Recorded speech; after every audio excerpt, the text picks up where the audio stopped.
पागल कहाँ था सारा जमाना, लोगवा पत्थर मारता, लोगवा पत्थर मारता। डोर भइल कमजोर प्यार अब नफरत के आगे हाराता। पागल कहाँ था सारा जमाना, लोगवा पत्थर मारता। लाख से तुम चाहे कर ले दुनिया, मन न मिलन बिन मानेला। सच्चा प्यार के दर्द का होला, ई प्यार करे वाला जानेला। सच्चा प्यार के दर्द का होला, ई प्यार करे वाला जानेला। प्यार करे वाला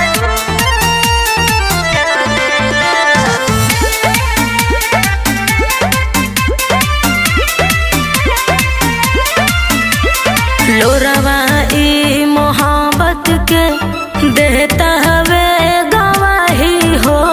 दिलबर से जुदा होके नहीं जियल अब जाई हो।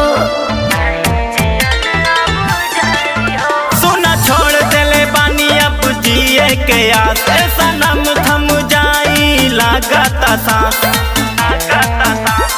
प्यार के पंछी उड़ ही जाला, केतनो लोगवा बान्हेला। सच्चा प्यार के दर्द का होला, ई प्यार करे वाला जानेला। सच्चा प्यार के दर्द का होला, ई प्यार करे वाला जानेला। प्यार करे वाला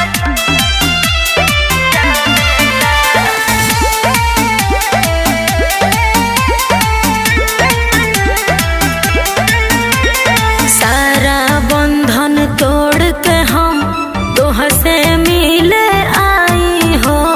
साथ रहब दिन रात तोहर बन के परछाई हो। फिरोज के अलविदा कह दाए जान, हंस के तू दिल से जुदा कर दाए जान। राहुल रसिक प्रेमी के कमजोर जमाना मानेला। सच्चा प्यार के दर्द का होला, ई प्यार करे वाला जानेला। सच्चा प्यार के दर्द का होला,